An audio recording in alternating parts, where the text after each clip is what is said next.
ഇന്നലെ വൈകിട്ട് 6:30 കൂടിയാണ് ഇവിടെ നിന്നും കറണ്ട് പോകുന്നത്. പിന്നീട് അത് മടങ്ങിയെത്തുന്നത് രാത്രി 10:30 മണിയോട് കൂടിയൊക്കെയാണ്. മന്ത്രിയുടെ ഇടപെടലടക്കം വിഷയത്തിൽ ഉണ്ടായിട്ടുണ്ട്. എന്തായാലും ശക്തമായ നടപടി ഉണ്ടാകും എന്നുള്ളതാണ് മന്ത്രി പറയുന്നത്. നമ്മൾ ഇപ്പോൾ ഈ നിൽക്കുന്ന സ്ഥലം ഇന്നലെ രാത്രിയൊക്കെ വലിയ തോതിലുള്ള പ്രതിഷേധത്തിന് സാക്ഷ്യം വഹിച്ച സ്ഥലമാണ്. വിവിധ രാഷ്ട്രീയ പാർട്ടികളുടെ പ്രതിഷേധമുണ്ടായി. രോഗികളുടെ കൂട്ടിരിപ്പുകാരുടെ ഒക്കെ പ്രതിഷേധത്തിന് ഇവിടെ സാക്ഷ്യം വഹിച്ചിരുന്നു. ഈ കാണുന്ന ഗേറ്റിന് മുന്നിൽ കുത്തിയിരുന്ന് പ്രതിഷേധമായിരുന്നു. അതിനുശേഷമാണ് മന്ത്രിയുടെ ഇടപെടലുണ്ടായത്. പിന്നീട് ഈ വൈദ്യുതി ബന്ധം പുനഃസ്ഥാപിക്കാനായി പുറത്തുനിന്നും ജനറേറ്ററുകളും മറ്റുമൊക്കെ എത്തിച്ചതിന് ശേഷമാണ് ഈ കുഞ്ഞു കുട്ടികളും അതോടൊപ്പം തന്നെ ഗർഭിണികളുമൊക്കെയുള്ള ഒരു ആശുപത്രിയിൽ വൈദ്യുതി എത്തുന്നത് എന്നുള്ളതാണ് ഏറ്റവും പ്രധാനപ്പെട്ട കാര്യം. എന്തായാലും KSEBക്ക് വിഷയത്തിൽ വീഴ്ച ഉണ്ടായിട്ടില്ല എന്നുള്ളതാണ് KSEB അധികൃതർ വ്യക്തമാക്കുന്നത്. പിന്നീട് എന്ത് സംഭവിച്ചു എന്നുള്ളതാണ് ഏറ്റവും പ്രധാനപ്പെട്ട ചോദ്യം. അതായത് വൈദ്യുതി പ്രതിസന്ധി ഉണ്ടാകുമെന്നുള്ള കാര്യവും ചില അറ്റകുറ്റപ്പണികൾ നടക്കും എന്നുള്ള കാര്യവുമൊക്കെ KSEB നേരത്തെ തന്നെ ആശുപത്രി അധികൃതരെ അറിയിച്ചിരുന്നു. പക്ഷേ വേണ്ടത്ര മുൻകരുതൽ എടുക്കാൻ അവർക്ക് സാധിച്ചില്ല എന്നുള്ളതാണ് മനസ്സിലാക്കാൻ കഴിയുന്നത്. ഇന്നലെ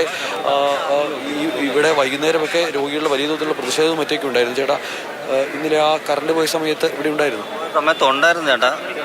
ആ വിഷയങ്ങളൊക്കെ അങ്ങ് സോൾവായി പോയിക്കൊണ്ടിരിക്കുകയായിരുന്നു. നമ്മൾ കൂടുതലൊന്നും പറഞ്ഞൊന്നുമില്ല.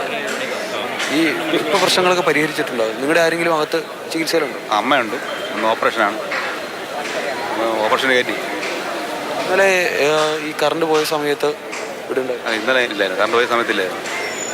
ബന്ധുക്കളൊക്കെ ബുദ്ധിമുട്ട് അറിയിച്ചിരുന്നു കറണ്ട് പോയി? ബുദ്ധിമുട്ട് അറിയിച്ചു.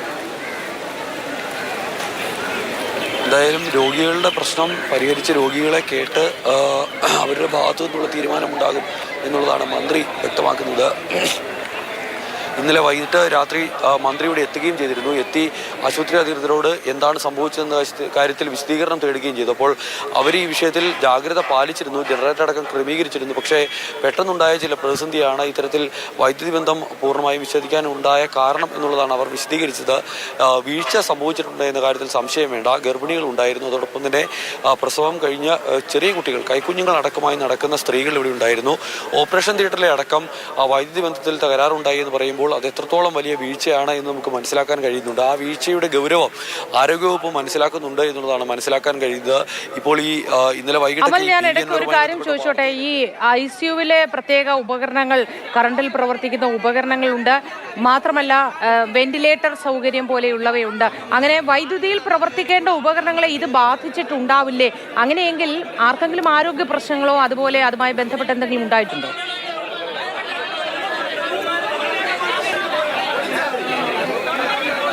ICUവിൽ അടക്കം പ്രതിസന്ധി ഉണ്ടായി എന്നുള്ളതാണ് നമുക്ക് അറിയാൻ കഴിഞ്ഞത്. ആശുപത്രിക്ക് അകത്തേക്ക് ദൃശ്യങ്ങൾ ചിത്രീകരിക്കാനോ മറ്റോ ഒന്നും നമുക്ക് പ്രവേശനം അനുവദിച്ചിരുന്നില്ല. പക്ഷേ അവിടെ നിന്നും പുറത്തേക്ക് ഇറങ്ങി വന്ന രോഗികളും രോഗികളുടെ കൂട്ടിരിപ്പുകാരും മറ്റുമൊക്കെ ഉണ്ടായിരുന്നു. അവർ കൃത്യമായി തന്നെ കാര്യങ്ങൾ പറയുന്നുണ്ടായിരുന്നു, എന്തെല്ലാം തരത്തിലുള്ള പ്രതിസന്ധിയാണ് ഇവിടെ നേരിടേണ്ടി വന്നത് എന്നുള്ള കാര്യം.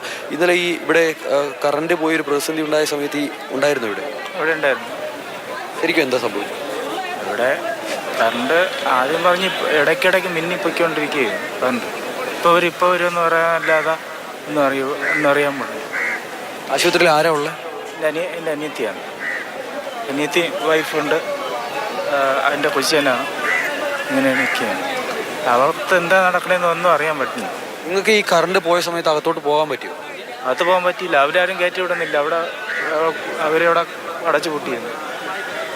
നിങ്ങളുടെ അകത്തുള്ള ബന്ധുക്കൾക്ക് എന്താണ് സംഭവിക്കുന്നതെന്ന് പോലും അറിയാതെ പുറത്തിരിക്കേണ്ടി വന്നല്ലേ? പുറത്തിരിക്കേണ്ടി വന്നു. തുണിയുടെ പ്രശ്നമൊക്കെ തീർന്ന് ഇപ്പം ഒരു പ്രശ്നമില്ലാതെ പോകുന്നുണ്ടെന്ന് തോന്നുന്നു. SIT എന്ന് പറയുന്ന ആശുപത്രിയിൽ നമ്മൾ ഒരു സ്വകാര്യ ആശുപത്രിയിൽ വലിയ പണം മുടക്കി പോകുന്നതിലും വലിയ വിശ്വാസത്തോടെ ആളുകൾ വരുന്ന ഒരു സ്ഥലമാണ്. അവിടെ ഇങ്ങനെ സംഭവിക്കുമ്പോൾ അതൊരു വലിയ ബുദ്ധിമുട്ടല്ലേ? ഭയങ്കര ബുദ്ധിമുട്ടാണ്. നമ്മളെല്ലാം വിശ്വസിച്ചാണ് ഇവിടെ വന്നത്. അവിടെ തന്നെ ഇങ്ങനെ വന്നത് എന്താ പറയുക, അത് വളരെ പ്രധാനപ്പെട്ട ഒരു കാര്യമാണ്. അതായത് ഈ തിരുവനന്തപുരം എന്നല്ല, തെക്കൻ കേരളത്തിൽ ഏറ്റവും വിശ്വാസ്യതയോടുകൂടി ആളുകൾ വരുന്ന ഒരു ആശുപത്രിയാണ്. ആശുപത്രിയാണ് ഇങ്ങനെ ഇരുട്ടിൽ നിർത്തിയത്. അതിൽ വീഴ്ച വരുത്തിയവർക്കെതിരെ ശക്തമായ നടപടി ഉണ്ടായില്ല, അല്ലെങ്കിൽ ഇനിയും ഇത് ആവർത്തിക്കപ്പെടുന്ന സാഹചര്യം ഉണ്ടാകാതിരിക്കാനുള്ള തരത്തിലുള്ള നടപടി ഉണ്ടാകും എന്നുള്ളതാണ് എല്ലാവരും പ്രതീക്ഷിക്കുന്നത്. മന്ത്രി എന്തായാലും അന്വേഷണം പ്രഖ്യാപിച്ച് ഇങ്ങനെ മുന്നോട്ട് പോവുകയാണ്. ഇന്നലെ വൈകിട്ട് ഞാൻ നേരത്തെ പറഞ്ഞു വന്നത്, ഈ PV അൻവറുമായി ബന്ധപ്പെട്ട വാർത്തയിലൊക്കെ മാധ്യമങ്ങൾ ഇങ്ങനെ സജീവമായി നിൽക്കുകയായിരുന്നു. 6 മണിക്ക് 6:30 മണിയോടുകൂടി ഇവിടെ കറണ്ട് പോയതാണ്. പിന്നീട് ആ വാർത്തയിലേക്ക് സജീവമായി മാധ്യമങ്ങൾ എത്തിയപ്പോൾ മാത്രം, മാധ്യമപ്രവർത്തകർ ഇവിടേക്ക് എത്തുന്ന സമയത്ത് മാത്രമാണ് കാര്യഗൗരവമായ ഒരു ഇടപെടലിലേക്ക് ആരോഗ്യവകുപ്പ് കടന്നത് എന്ന് പറയേണ്ടി വരും.